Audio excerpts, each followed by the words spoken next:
Karthik Deepa serial review தாங்க இந்த வீடியோவில் நம்ம இன்றைக்கி பார்க்க போகிறோம். எபிசோடு ரொம்ப சூப்பராக மாசாக இருந்துச்சுங்க. ஸோ என்ன நடக்குதுன்னா, அபிராமி வந்து கண் முழிக்கிறாங்க. அப்போ அபிராமி கண் முழிச்சத்தோட தீபா ஓடி போய் கார்த்திக்கிட்ட, கார்த்திக் சார் அத்தை கண் முழிச்சிட்டாங்க அப்படின்னு சொல்கிறாங்க. அப்போ கார்த்தி நேராக சாமியை திரும்பி பார்க்குறாரு. ஏன்னா ஒரு பெண் சாமியார் வந்துட்டு கார்த்திக்கிட்ட சொன்னாங்க இல்லையா, நீ மனசார வேண்டிக்கோ, கண்டிப்பாக உங்கள் அம்மாவுக்கு குணமாகும் அப்படின்னு. உடனே கார்த்தியும் சரின்னு சொல்லிட்டு சாமிக்கிட்ட வந்து வேண்டுறாரு, எங்கள் அம்மாவுக்கு சீக்கிரம் சரியாகணும் அப்படின்னு. உடனேயே நம்ம தீபா வந்துட்டு அத்தை கண்மொழிச்சிட்டாங்க அப்படின்னு சொன்னதோட கார்த்திக்கு ரொம்ப சந்தோஷம். கார்த்தி நேராக சாமியை திரும்பி பார்த்துட்டு அந்த இடத்துலேருந்து போகிறாரு. அங்கே போய் பார்த்தா அபிராமி, கார்த்தி வந்துட்டியாப்பா அப்படின்னு சொல்ல, அப்போ கார்த்தி சொல்கிறாரு, அம்மா நான் எப்போவுமே உங்கள் பக்கத்தில் தான் இருக்கேன் அப்படின்னு. அப்போ கார்த்தி சொல்கிறாரு, அம்மா இப்போ உங்களுக்கு உடம்பு எப்படி இருக்குது அப்படின்னு. அப்போ அபிராமி சொல்கிறாங்க, எனக்கு இப்போ பரவாயில்லப்பா, நல்லா தான் இருக்கேன் அப்படின்னு. அப்போ தீபா வந்து நிற்கிறாங்க. தீபா வந்து நின்னத்தோட அபிராமி தீபாவை பார்த்து தீபா அப்படின்னு சொல்ல, அப்போ தீபா சொல்கிறாங்க அத்தை அப்படின்னு. அப்போ அபிராமி கேட்குறாங்க, ஏமா அழுகிற அப்படின்னு. அப்போ தீபா சொல்கிறாங்க, அத்தை நீங்கள் நல்லபடியாக வந்துட்டீங்களே, அதோட ஆனந்த கண்ணீர் தான் அத்தை அப்படின்னு. அதுக்கு அபிராமி சொல்கிறாங்க, நல்லா புரியுதுமா, சரி உன் கழுத்தில் கடந்த தாலி எங்கம்மா, எதுக்காக மஞ்சள் கயிறை போட்டிருக்க அப்படின்னு. அப்போ தீபா சொல்கிறாங்க, அத்தை நீங்கள் மறுபடியும் கண்ணு முழிச்சு நல்லபடியாக வரணும் அப்படின்னு நான் ஒரு தாலி சபதத்தை எடுத்தேன் அப்படின்னு. இது கேட்டதோட அபிராமி கேட்குறாங்க, என்னம்மா இது அப்படின்னு. அப்போ தீபா சொல்கிறாங்க, ஆமாத்தை மாங்கல்ய சபதம் எடுத்திருக்கேன், உங்களுடைய கால் பாதத்தில் அந்த தாலியை வச்சுட்டேன், அதனால இந்த மஞ்சள் கயிறை நான் கட்டிக்கிட்டேன். நீங்கள் என்னைக்கு கார்த்திக் சார்கிட்ட அந்த தாலியை எடுத்து கொடுக்குறீங்களோ அப்போ தான் அந்த தாலியை என் கழுத்தில் ஏற்றுப்பேன்னு சபதம் போட்டிருக்கேன் அப்படின்னு. அப்போ அபிராமி சொல்கிறாங்க, எந்த பொண்ணும் இந்த மாதிரி பண்ணுவான்னு நான் நினைக்கவே இல்லை. இங்கே பாருமா, நீ அந்த அளவுக்கு என் மேலே பாசமாக இருக்கிறதுனால தான் நீ இப்படி பண்ணியிருக்க. இங்கே பாரு கார்த்திக், இந்த கல்யாணம் நல்லபடியாக முடியணும், நான் வந்துட்டு நல்லபடியாக வீட்டுக்கு வந்ததோட உங்கள் 2 பேரோட கல்யாணம் நடக்கணும் அப்படின்னு. அப்போ கார்த்தி சொல்கிறாரு, அம்மா இதுதான் உங்களுடைய ஆசைன்னா கண்டிப்பாக நிறைவேற்றி வைக்கிறேன் அப்படின்னு. அப்போ அபிராமி சொல்கிறாங்க, இதுவும் ஒரு வகையில் நல்லது தான். ஏற்கனவே என் பிள்ளைக்கு கல்யாணம் நடந்தப்போ என்னால் பக்கத்தில் இருந்து பார்க்க முடியலை, அதனால் கடவுள் வந்து எனக்கு இன்னொரு வாய்ப்பு கொடுத்துருக்காரு.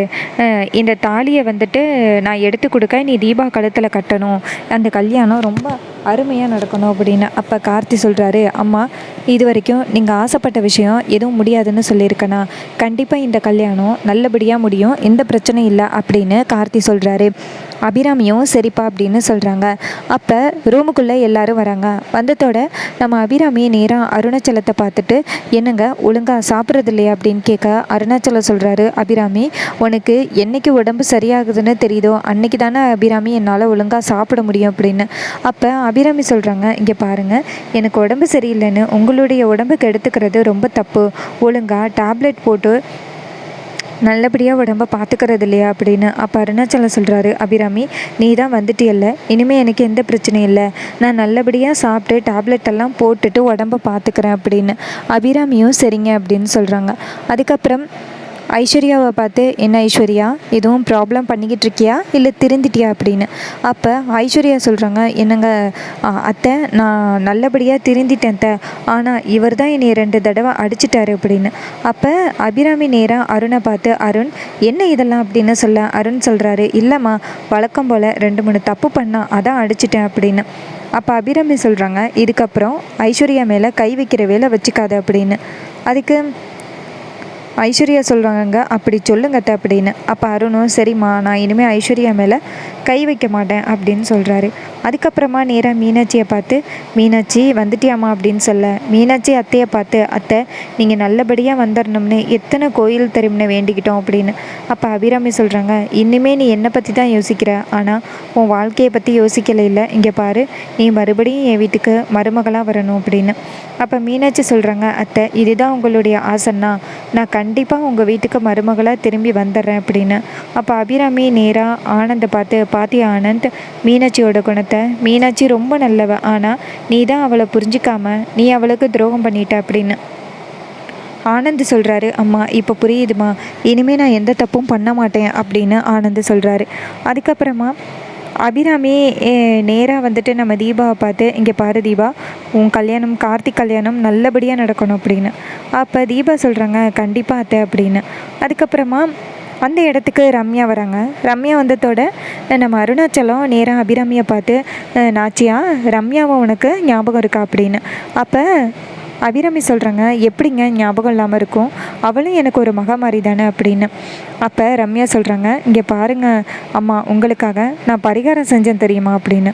அப்போ அபிராமி கேட்குறாங்க, என்ன பரிகாரம் செஞ்சியா, என்ன சொல்கிற அப்படின்னு.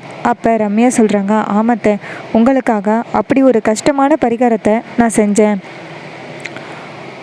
அதனால் எனக்கு உயிருக்கு கூட ஆபத்து வந்திருக்கும் அப்படின்னு. அப்போ டக்குன்னு நம்ம மீனாட்சி சொல்கிறாங்க, அத்தை, அந்த பரிகாரத்தை தீபா தான் வேண்டிக்கிட்டா, ஆனால் கடைசி நேரத்தில் என்ன நடந்துச்சுன்னு தெரியல, தீபாவுக்கு பதிலாக மீனாட்சி அந்த பரிகாரத்தை செஞ்சுட்டாங்க அப்படின்னு. அப்போ ரம்யா சொல்கிறாங்க, இங்கே பாருங்க அத்தை, நான் தான் அந்த பரிகாரத்தை செய்யணும்னு ஆரம்பத்துலேருந்து தீபா கிட்டே பிடிவாதமாக கேட்டுக்கிட்டே இருந்தேன், ஆனால் தீபா கேட்கவே இல்லை.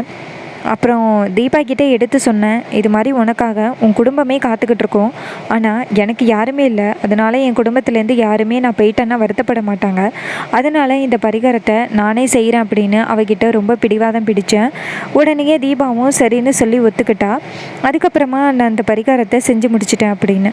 அப்போ அபிராமி கேட்குறாங்க, என்ன ரம்யா சொல்கிற, உன்னைய அந்த மரப்பெட்டிக்குள்ளே போட்டு தீபா ஆணியெல்லாம் அடித்து ஆற்றுல தள்ளிவிட்டாளா, தீபா அந்த மாதிரியெல்லாம் பண்ணுவாளா அப்படின்னு. அப்போ மீனாட்சி சொல்கிறாங்க, அதான் தான் எங்களுக்குமே சந்தேகமாக இருக்குது அப்படின்னு. அப்போ ரம்யா சொல்கிறாங்க, நான் சொல்கிறது ஏதோ கனவு மாதிரி சொல்லிக்கிட்டு இருக்கீங்க, வேணும்னா கார்த்திகிட்ட கேட்டு பாருங்க அப்படின்னு. அப்போ கார்த்தி சொல்கிறாரு, ஆமாம்மா, நான் போய் பார்த்தப்ப ரம்யா ஆற்றுல மிதந்துக்கிட்டு இருந்தாங்க, தீபா ஒரு இடத்துல மயங்கி கிடந்தாங்க அப்படின்னு. அப்போ மீனாட்சி சொல்கிறாங்க, ஆமாம், இப்போ கூட தீபா தான் அந்த மரப்பட்டிக்குள்ளே ரம்யாவை போட்டு அடித்தாங்கன்னு தெரியல இல்லை அப்படின்னு. அப்போ ரம்யா சொல்கிறாங்க, இங்கே பாருங்கள், நான் தான் அந்த பரிகாரத்தை செஞ்சேன்னு சொல்கிறேன், யாருமே நம்ப மாட்டேங்கிறீங்க அப்படின்னு.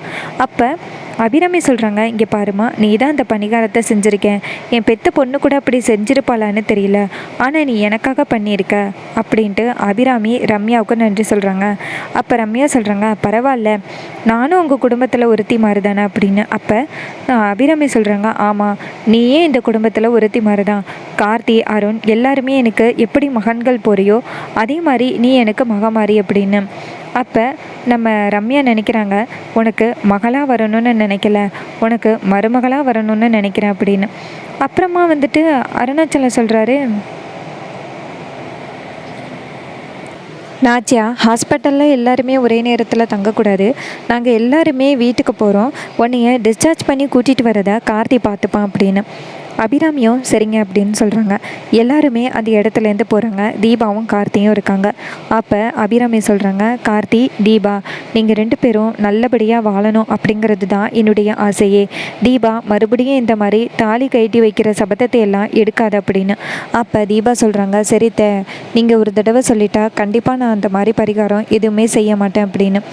அபிராமியும் சரிப்பா அப்படின்னு சொல்கிறாங்க. அதுக்கப்புறமா சேனசிப் பண்ணி கார்த்தி, அருண், ஆனந்த் 3 பேரையுமே காமிக்கிறாங்க.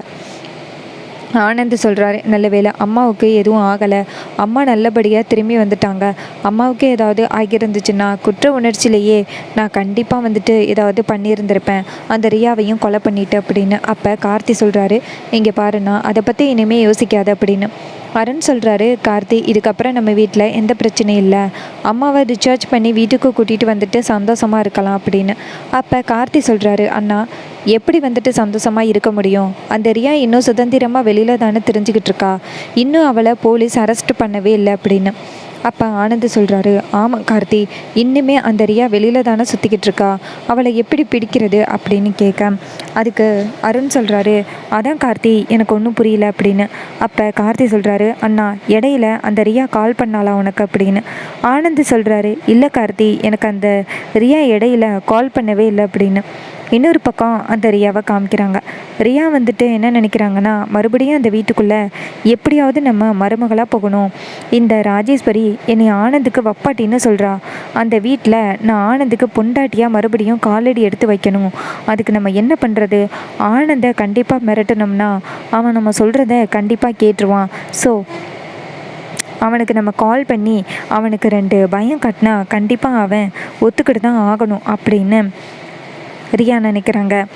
ரியா வந்துட்டு ஆனந்துக்கு கால் பண்ணலாம் அப்படின்ட்டு நேராக கால் பண்ணுறாங்க. அப்போ ஆனந்த் டக்குன்னு ஃபோனை பார்த்துட்டு கார்த்தி அந்த ரியா தான் கால் பண்ணுறா அப்படின்னு சொல்ல கார்த்தி சொல்கிறாரு, அண்ணா கண்டிப்பாக உனக்கு அவள் ஏதாவது சொல்லுவா, உடனே நீ ஒத்துக்காம கொஞ்ச நேரம் திட்டிட்டு அதுக்கப்புறம் ஒத்துக்க அப்படின்னு. உடனே ஆனந்தும் சரி கார்த்தி அப்படின்னு சொல்லிட்டு ஃபோனை அட்டன் பண்ணுறாங்க. அப்போ ரியா கேட்குறாங்க, என்ன ஆனந்த் ரொம்ப சந்தோஷமாக இருக்க போல் உன் குடும்பத்தோட அப்படின்னு. அப்போ ஆனந்த் சொல்கிறாரு, எங்கே சந்தோஷமாக இருக்க விட்ட, எங்கள் அம்மாவை துப்பாக்கியால் சுட்டுட்டு நீ பாட்டுக்கும் போய் நிம்மதியாக ஒளிஞ்சிக்கிட்டு இருக்க, இங்கே எங்கள் அம்மா செத்து பொழைச்சி வந்திருக்காங்க தெரியுமா அப்படின்னு. அப்போ ரியா சொல்கிறாங்க, இங்கே பாரு ஆனந்த், நான் மறுபடியும் சொல்கிறேன், என்னுடைய டார்கெட் வந்து அபிராமி கிடையாது, உன் தம்பி கார்த்திக் தான். அவன் தான் தேவையில்லாமல் என் வாழ்க்கையை கெடுத்தான்.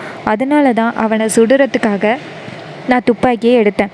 அப்போ டக்குன்னு அபிராமி வந்து குறுக்க விழுந்ததுக்கு நான் என்ன பண்ணுறது அப்படின்னு ஆனந்த் சொல்கிறாரு, இருந்தாலும் என் குடும்பத்தில் உள்ள ஒருத்தவங்களை தானே நீ ஷூட் பண்ண நினச்ச, நீ என் கூட வாழணும்னு நினச்சிருந்தா நீ சொத்துக்கு ஆசைப்பட்டிருக்க மாட்ட, நீ சொத்துக்கு ஆசைப்பட்டதுனால தான் இப்படி ஆகிட்டு, ஒருவேளை நீ உண்மையாக என்னை காதலிச்சிருந்தா கண்டிப்பாக நான் உன்னை விட்டுட்டு போயிருக்க மாட்டேன் அப்படின்னு.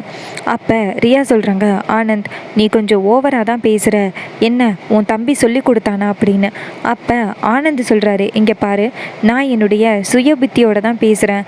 எங்கள் அம்மா இங்கே சீரியஸாக ஹாஸ்பிட்டலில் அட்மிட் ஆகியிருக்காங்க, அது எல்லாத்துக்குமே காரணம் நீ தான். கண்டிப்பாக உன்னைய சும்மா விட மாட்டேன், எங்கே இருக்கேன்னு சொல்லிடி, நான் போலீஸோட வரேன் அப்படின்னு. அப்போ ரியா சொல்கிறாங்க, என்ன ஆனந்த், நான் என்ன உன்ன மாதிரி முட்டாளா, நான் ஈஸியாக போலீஸ்கிட்ட சிக்கிறதுக்கு. இங்கே பாரு, மறுபடியும் நான் உன் வீட்டுக்கு மருமகளாக வரணும், உனக்கு பொண்டாட்டியாக வரணும், அதுக்கு தான் நான் உனக்கு கால் பண்ணேன் அப்படின்னு. ஆனந்த் சொல்கிறாரு, இவ்வளோ பிரச்சனை நடந்தும் உனக்கு இந்த ஆசை வேற இருக்கா, மரியாதையாக ஃபோனை வை அப்படின்னு. அதுக்கு ரியா சொல்கிறாங்க, இங்கே பாரு ஆனந்த், நான் கண்டிப்பாக உன் வீட்டுக்கு மருமகளாக வருவேன் அப்படின்னு. உன்னால் எதுவும் பண்ண முடியாது அப்படின்னு ரியா சொல்ல, அப்போ ஆனந்த் சொல்கிறாரு, உன்னால் என்ன பண்ண முடியும், நீ வெளியில் வந்தாலே உன்னை போலீஸ் அரெஸ்ட் பண்ணிடுவாங்க அப்படின்னு. அப்போ ரியா சொல்கிறாங்க, உன்னுடைய குழந்தைங்க 2 பேர் உன் பாட்டி வீட்டில் தானே இருந்து படிக்கிறாங்க அப்படின்னு. இதை கேட்டதோட ஆனந்து அதிர்ச்சி ஆகிறாரு. அப்போ ரியா சொல்கிறாங்க, அந்த 2 குழந்தைங்களையும் கடத்தி கொண்டுட்டா நீ என் வழிக்கு வருவியா அப்படின்னு. இதை கேட்டதோட ஆனந்து டென்ஷன் ஆகி, என் குழந்தைங்க மேலே கை வச்சியன்னா அவ்வளோதான் அப்படின்னு சொல்ல, ரியா சொல்கிறாங்க, உன் குழந்தைங்க மேலே கை வைக்கக்கூடாது அப்படின்னா நீ நேராக நான் சொல்கிற இடத்துக்கு வா அப்படின்னு. ஆனந்த் சொல்கிறாரு, என்னால் வர முடியாது அப்படின்னு. அப்போ ரியா சொல்கிறாங்க, சரி வர முடியலைன்னா விடு, உன் குழந்தைங்களை கொன்று ஆற்றுல தூக்கி வீசிடுறேன் அப்படின்னு. இதை கேட்டதோட ஆனந்த் அதிர்ச்சியாகி, இங்கே பாரு, சட்டப்படி கண்டிப்பாக உனக்கு தண்டனை கிடைக்கும் அப்படின்னு. ரியா சொல்கிறாங்க, நீ இப்போ வரப்போறியா இல்லையா அப்படின்னு. உடனே ஆனந்தும் சரி நான் உடனே வரேன் அப்படின்னு சொல்லிட்டு ஃபோனை கட் பண்ணுறாரு. அப்போ கார்த்திக் கேட்குறாரு, என்னாச்சு தம்பி அப்படின்னு. அப்போ ஆனந்த் சொல்கிறாரு, அந்த ரியா என்னைய கல்யாணி கெஸ்ட் ஹவுஸ்க்கு வர சொல்லியிருக்கா, அங்கே தான் போகிறேன் அப்படின்னு. அப்போ கார்த்தி சொல்கிறாரு, அண்ணா நீ போனதோட அவளை எதுவும் பண்ணிடாத, எப்படியாவது அவளை ஓன் வழிக்கு கொண்டு வா, அவகிட்ட கொஞ்ச நேரம் பேச்சு கொடுத்துக்கிட்டு நான் போலீஸை கூட்டிக்கிட்டு வந்துடுறேன் அப்படின்னு. ஆனந்தம் சரி அப்படின்னு சொல்கிறாரு. அப்போ அருண் சொல்கிறாரு, அண்ணா தயவு செஞ்சு ரொம்ப கோவப்பட்டுறாத அப்படின்னு. அப்போ ஆனந்த் சொல்கிறாரு, இல்லை அவள் என் அம்மாவையே ஷூட் பண்ணியிருக்கான், அவளை பார்த்ததோடு எனக்கு ரொம்ப தான் கோவம் வரும் அப்படின்னு.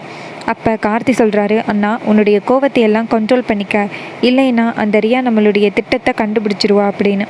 இதை கேட்டுட்டு ஆனந்தும் சரி கார்த்தி நான் கோவத்தை கண்ட்ரோல் பண்ணிக்கிட்டு நான் அவகிட்ட பேசிக்கிட்டு இருக்கேன், நீ வந்துரு அப்படின்னு சொல்லிட்டு ஆனந்து போகிறாரு. ஆனந்து நேராக ரியா வீட்டு கதவை தட்டுறாரு. அப்போ ரியா வந்துட்டு கதவை திறக்கிறாங்க. அப்போ ஆனந்து சொல்கிறாரு, இங்கே தான் இத்தனை நாளும் தங்கியிருந்தியா அப்படின்னு. ரியா சொல்கிறாங்க, ஆமாம் ஆனந்த், நான் இங்கே தான் தங்கியிருந்தேன், உங்கள் யாருக்குமே தெரியல நான் இங்கே தங்கியிருக்கிறது அப்படின்னு. அப்போ ஆனந்த் சொல்கிறாரு, இங்கே பாரு உனக்கு என்ன வேணும், எதுக்கு போய் என்னை கூப்பிட்ட அப்படின்னு. அப்போ ரியா சொல்கிறாங்க, இங்கே பாரு ஆனந்த், நான் இப்போ கூட சொல்கிறேன், என்னுடைய டார்கெட் உன்னுடைய அம்மா கிடையாது, என்னுடைய டார்கெட் கார்த்தி தான். கார்த்தி வந்துட்டு என்னையை பற்றி உண்மையை ப்ரூவ் பண்ணதோட நான் அவனை சுடணும்னு நினச்சேன். ஏன்னா என் வாழ்க்கையை ஒன்றும் இல்லாமல் ஆக்கிட்டான். நீ எனக்கு கிடைக்கணும் அப்படிங்கிற ஒரு வெறியில் தான் நான் கார்த்தியை சுட போனேன். அப்போ அபிராமி இடையில வந்ததுக்கு நான் என்ன பண்ணுறது? இங்கே பாரு ஆனந்த், நான் உன் கூட வாழணும் அப்படின்னு நினச்சி தான் அந்த துப்பாக்கியவே கையில் எடுத்தேன் அப்படின்னு. அப்போ ஆனந்த் சொல்கிறாரு, சி பேசாத, நீ சொத்துக்கு ஆசைப்பட்டு தான் நீ என்னையவே கல்யாணம் பண்ணியிருக்க அப்படின்னு. அப்போ ரியா சொல்கிறாங்க, இங்கே பாரு ஆனந்த், நான் ஒரு வேளை சொத்துக்கு ஆசைப்பட்டிருந்தா நான் என்ன பண்ணியிருப்பேன்? உங்கள் வீட்டில் உள்ள சொத்து பாதியை என் பேருக்கு உன்கிட்ட சொல்லி எழுதி வாங்கியிருப்பேன். ஆனால் அதை இத்தனை நாளும் பண்ணாமல் இருந்தேன்னு அப்படின்னு. அப்போ ஆனந்த் சொல்கிறாரு, இங்கே பாரு, என்னை தூண்டி விட்டு சொத்தை பிரிக்க சொன்னது நீ தானே அப்படின்னு. அப்போ ரியா சொல்கிறாங்க, இங்கே பாரு ஆனந்த், உனக்கான உரிமையை தான் நான் கேட்டு வாங்கி கொடுக்கணும்னு நினச்சேன். மற்றபடி உன்கிட்டேருந்து சொத்தை பிடுங்கணும், உன் குடும்பத்தை பிரிக்கணும்லாம் நினைக்கவே இல்லை அப்படின்னு. அப்போ ஆனந்த் சொல்கிறாரு, இங்கே பாரு, நீ எப்படிப்பட்ட எண்ணத்தில் உள்ளவன்னு எனக்கு நல்லாவே தெரியும். இதுக்கு மேலேயும் என்கிட்ட தயவு செஞ்சு பேச்சு கொடுக்காத, எனக்கு ரொம்ப கோபம் வருது அப்படின்னு. அப்போ ரியா சொல்கிறாங்க, ஓ கோபம் வருது ஆனந்த், இங்கே பாரு, உன் குழந்தைங்க இன்னும் என் கஸ்டடியில் தான் இருக்காங்க.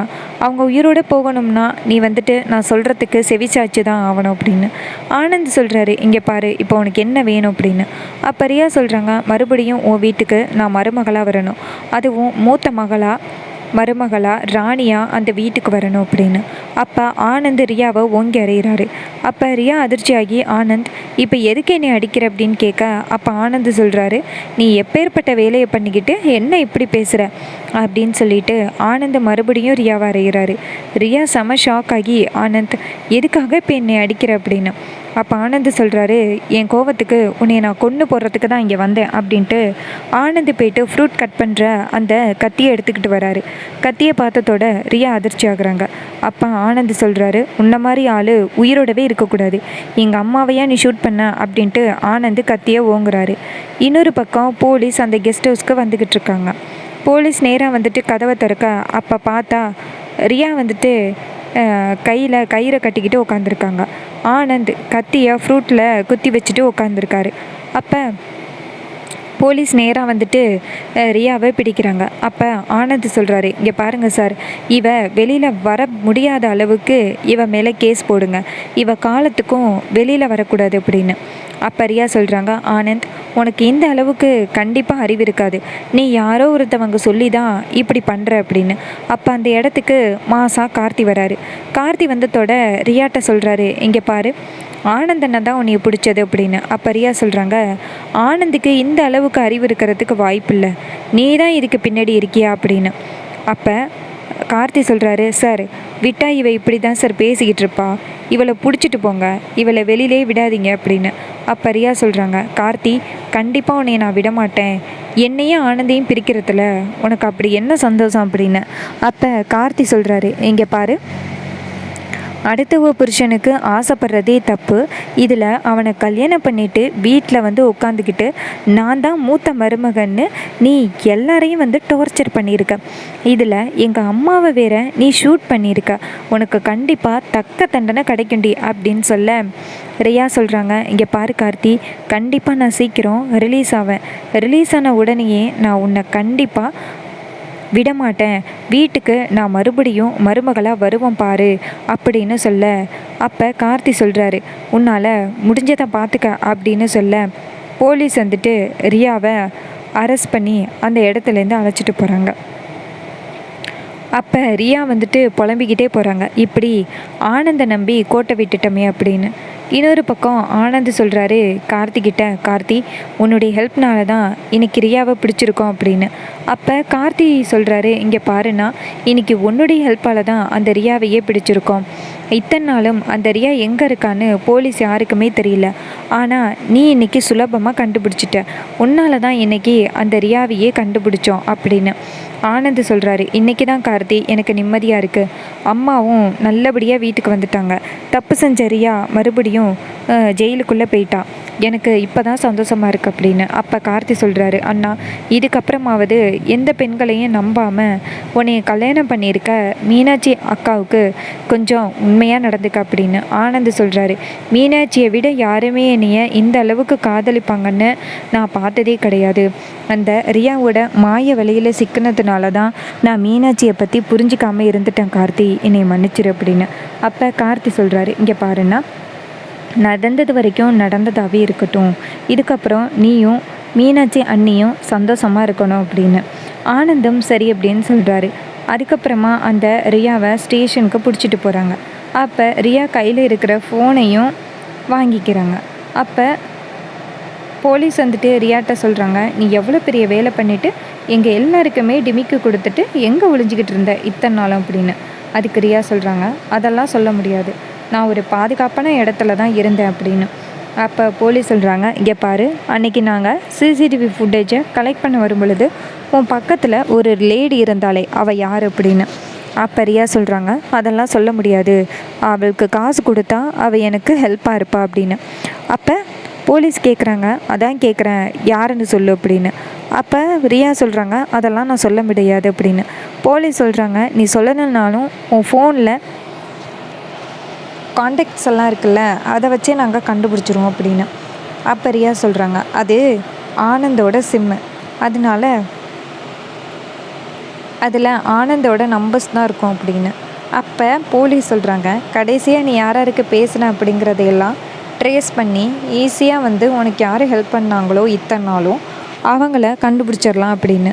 அப்போ ரியா நினைக்கிறாங்க, ஆஹா ஐஸ்வர்யா, ராஜேஸ்வரி, நீங்கள் 2 பேரும் செமையாக மாட்டினீங்க, இந்த செல்லுக்குள்ளே ஃப்ரீயாக தான் இருக்குது, இன்னும் 2 பேர் இங்கே தங்கலாம் அப்படின்னு நம்ம ரியா நினைக்கிறாங்க. இன்னொரு பக்கம் நம்ம கார்த்தி நேராக வீட்டுக்கு போகிறாரு. அங்கே போனதோட நம்ம அபிராமியை ஹாஸ்பிட்டல்லேருந்து டிஸ்சார்ஜ் பண்ணி கூட்டிகிட்டு வராரு. அப்போ நம்ம தீபா அபிராமிக்கு ஆரத்தி எடுத்து வீட்டுக்குள்ளே வரவேற்கிறாங்க. அதே நேரத்தில் ரம்யாவும் வீட்டில் இருக்காங்க. அப்போ அபிராமி வீட்டுக்குள்ளே உட்காடுறாங்க. அப்போ அபிராமி சொல்கிறாங்க, செத்து பொழைச்சி வந்த மாதிரி இருக்குது அப்படின்னு. அப்போ தீபா சொல்கிறாங்க, ஆமத்தை, எங்களுக்கே அப்படி தான் இருக்குது, உங்களுக்கு ஏதாவது ஆகிருமோன்னு நாங்கள் எல்லாருமே ரொம்ப சங்கடப்பட்டுட்டோம், நல்ல வேலை உங்களுக்கு எதுவும் ஆகலை அப்படின்னு. அப்போ ரம்யா சொல்கிறாங்க, ஆமத்தை அப்படின்னு. அப்போ அபிராமி சொல்கிறாங்க, சீக்கிரம் குணமாகி வந்ததும் நல்லது தான், சீக்கிரம் ரம்யாவுக்கும் ஒரு நல்ல கல்யாணத்தை பண்ணி பார்க்கணும் அப்படின்னு. அப்போ அபிராமி நேராக கார்த்திகிட்ட, கார்த்தி நீ தான்ப்பா ரம்யாவுக்கு ஒரு நல்ல வரனாக தேடணும் அப்படின்னு. அப்போ கார்த்தி சொல்கிறாரு, கண்டிப்பாக அம்மா, ரம்யாவுக்கு நல்ல வரனை பார்த்துடலாம் அப்படின்னு. அப்போ நம்ம ரம்யா டென்ஷன் ஆகுறாங்க. அப்போ ரம்யா அபிராமிகிட்ட சொல்கிறாங்க, கல்யாணத்துக்கு இப்போ என்ன அவசரம் அப்படின்னு. அப்போ தீபா சொல்கிறாங்க, இங்கே பாரு ரம்யா, உனக்கு வயசாகிட்டு கல்யாணம் பண்ணித்தானே ஆகணும் அப்படின்னு. அப்போ ரம்யா சொல்கிறாங்க, எனக்கு கல்யாணத்தில் உள்ள இன்ட்ரெஸ்டே போயிட்டு அப்படின்னு. இதை கேட்டுட்டு நம்ம தீபா சொல்கிறாங்க, இங்கே பாரு ரம்யா, அப்படியெல்லாம் சொல்லக்கூடாது, நீ என்ன நினச்ச, அன்றைக்கி நான் காரில் போயிட்டுருக்கும் பொழுது சொன்னியல்ல, எனக்கும் இதே மாதிரி ஒரு நல்ல ஃபேமிலி வேணும்னு ஆசையாக இருக்குன்னு சொன்னியல்ல, உனக்கு அத்தை ஒரு நல்ல குடும்பமாக பார்த்து கல்யாணம் பண்ணி வைப்பாங்க, நீ அத்தைக்கு சரின்னு மட்டும் சொல்லு, கார்த்திக் சார் மாப்பிள்ளை பார்க்குற வேலையை பார்த்துப்பாரு அப்படின்னு. அப்போ ரம்யா நினைக்கிறாங்க, ஏ தீபா, எனக்கு உன்னுடைய மாப்பிள்ளை தாண்டி வேணும், வேறு யாருமே இல்லை அப்படின்னு. இன்னொரு பக்கம் மைதிலி சொல்கிறாங்க ரம்யா கிட்ட, என்ன ரம்யா, ஏதோ டீப்பாக திங்க் பண்ணிக்கிட்டு இருக்க மாதிரி இருக்குது அப்படின்னு. அப்போ ரம்யா சொல்கிறாங்க, அதெல்லாம் ஒன்றும் இல்லை அப்படின்னு. அப்போ கார்த்தி இங்கேருந்து வராரு. கார்த்தி அம்மா, ஒரு ரொம்ப சூப்பரான ஒரு விஷயத்தை உங்ககிட்ட சொல்ல வந்திருக்கேன் அப்படின்னு. அப்போ அபிராமி கேட்குறாங்க, சொல்லுப்பா அப்படின்னு. கார்த்தி சொல்கிறாரு, அந்த ரியாவை அரெஸ்ட் பண்ணியாச்சு அப்படின்னு. இதை கேட்டுட்டு அபிராமியும், ரொம்ப நல்லதுப்பா, அவளையெல்லாம் வெளியில் விடக்கூடாது இனிமே, அவள் எத்தனை குடும்பத்தை இப்படி சதைக்கிறதுக்கு இருக்கா அப்படின்னு. அப்போ கார்த்தி சொல்கிறாரு, ஆமாம்மா, அவளை அரெஸ்ட் பண்ணி ஜெயிலுக்குள்ளே பிடிச்சி போட்டாச்சு அப்படின்னு. அதுக்கப்புறமா அபிராமியும் சந்தோஷப்படுறாங்க. அதுக்கப்புறமா போலீஸ் நேராக நம்ம கார்த்திக்கு கால் பண்ணுறாங்க. கார்த்தி ஃபோன் அட்டன் பண்ணி சொல்லுங்க அப்படின்னு சொல்ல, போலீஸ் சொல்கிறாங்க, கார்த்தி இப்போ நீங்கள் உடனே ஸ்டேஷனுக்கு வர முடியுமா அப்படின்னு. கார்த்தியும் சரி அப்படின்னு சொல்லிட்டு, நான் உடனே வரேன் அப்படின்னு ஸ்டேஷனுக்கு கிளம்புறாரு. அப்போ அபிராமி கேட்குறாங்க, கார்த்தி என்னப்பாச்சு அப்படின்னு. அப்போ கார்த்தி சொல்கிறாரு, என்னென்னு தெரியலம்மா, ஸ்டேஷனுக்கு கூப்பிட்றாங்க, ஒருவேளை அந்த ரியா என்னென்ன மிஸ்டேக் பண்ணியிருக்காளோ எல்லாத்தையுமே சொல்கிறதுக்காக போலீஸ் ஸ்டேஷனுக்கு கூப்பிட்றாங்க போல், நான் போயிட்டு வரேன் அப்படின்னு சொல்லிட்டு கார்த்தி நேராக ஸ்டேஷனுக்கு கிளம்புறாரு. அங்கே போனதோட சரவணன் நேராக கார்த்தியை பார்த்து, கார்த்தி ஒரு வழியாக அந்த ரியாவை பிடிச்சாச்சு, ஆனால் ரியா உன்னைய பார்க்கணுன்னு சொன்னான், எதுக்காக உன்னைய பார்க்கணுன்னு சொன்னான்னு தெரியல கார்த்தி, நானும் உன்னை உடனே கூப்பிட்டுட்டேன் அப்படின்னு. உடனே கார்த்தியும் சரி நான் போய் பார்க்குறேன் அப்படின்னு சொல்ல, சரவணன் சொல்கிறாரு, அவகிட்ட பேசும்போது கொஞ்சம் பார்த்து பேசு அப்படின்னு. கார்த்தியும் சரி அப்படின்னு சொல்லிட்டு நேராக போயிட்டு ரியா கிட்ட, என்ன என்னை பார்க்கணுன்னு சொன்னியாம்ல, என்ன வெளியில் வரத்துக்கு என்கிட்ட கெஞ்ச போறியா அப்படின்னு. அப்போ ரியா சொல்கிறாங்க, அதெல்லாம் இல்லை. நீ என்ன சொன்ன? நான் வந்துட்டு ஆனந்த் மேலே ஆசைப்பட்டதுனால தானே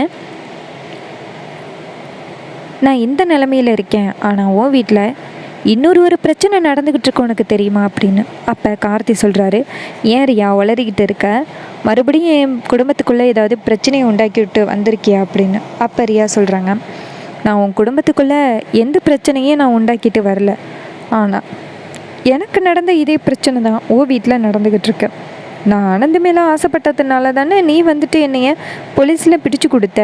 ஆனால் உன் மேலே ஆசைப்பட்டுக்கிட்டு உன் வீட்டுக்குள்ளேயே ஒருத்தன் இருக்காங்களே அப்படின்னு. அப்போ கார்த்தி கேட்குறாரு, என்ன ரியா வளர்ற அப்படின்னு. அப்போ ரியா சொல்கிறாங்க, இங்கே பாரு கார்த்தி, அந்த தீபாவோட பெஸ்ட் ஃப்ரெண்டு ரம்யா இருக்கால்ல, அவள் தான் உன் மேலே இப்போ ஆசைப்பட்டுக்கிட்டு இருக்கா அப்படின்னு. இதை கேட்டுட்டு கார்த்தி சொல்கிறாரு, நீ வெளியில் வரத்துக்காக இப்படி என்கிட்ட பொய் சொல்லிக்கிட்டு இருக்க அப்படின்னு. அப்போ ரியா சொல்கிறாங்க, நான் சொல்கிறது எல்லாமே உண்மை கார்த்தி. கார்த்தி எனக்கு எப்படியா இருந்தாலும் தண்டனை கிடச்சிரும். அது ஒரு பக்கம் உண்மையாயிட்டு எனக்கு தெரிஞ்ச விஷயத்த உன்கிட்ட சொல்லலாம் அப்படிங்கிறதுக்காக தான் நான் உன்னைய வர சொன்னேன்.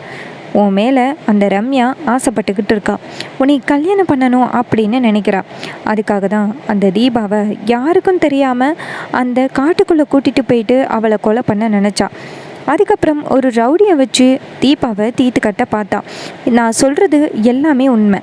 நான் ஒன்றும் உன்னைய குழப்பி விடுறதுக்காக இதெல்லாம் சொல்லலை. நீ உண்மையை கண்டுபிடிக்கும் பொழுது நான் சொல்கிறது நிஜம்னு நீ நம்புவ அப்படின்னு.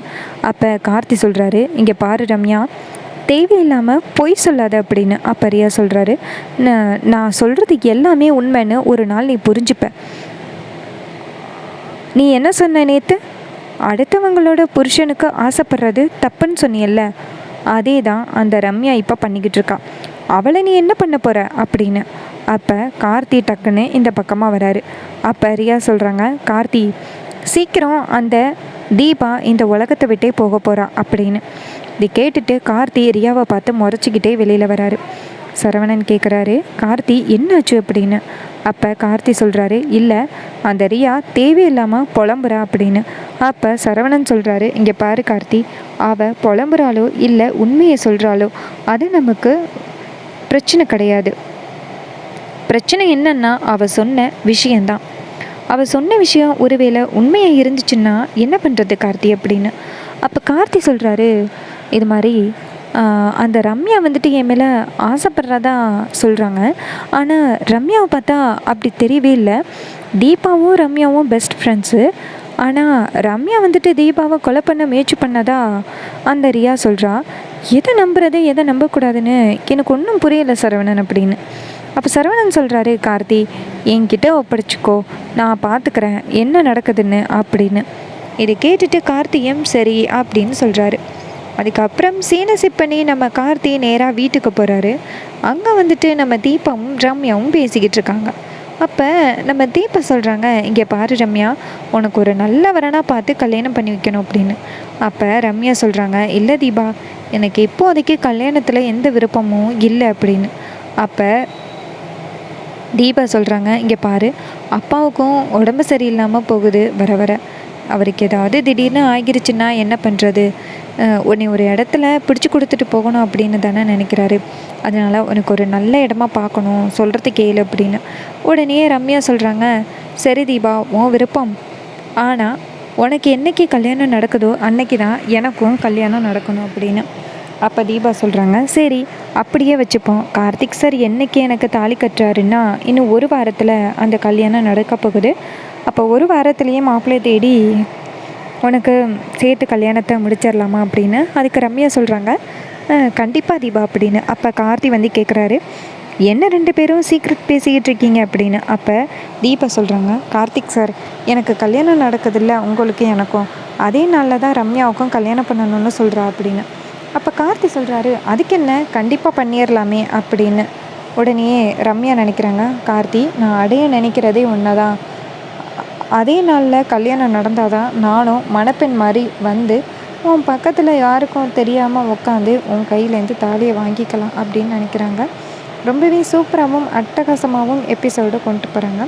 இதே மாதிரி இன்னுமே அப்டேட்ஸாக தொடர்ந்து இந்த சேனலில் பார்க்கணும்னா மறக்காமல் இந்த சேனலை சப்ஸ்கிரைப் பண்ணிக்கோங்க. இது வரைக்கும் இந்த வீடியோவை தொடர்ந்து பார்த்தவங்க எல்லாருக்குமே ரொம்ப நன்றி. அடுத்த வீடியோவில் பார்க்கலாம்.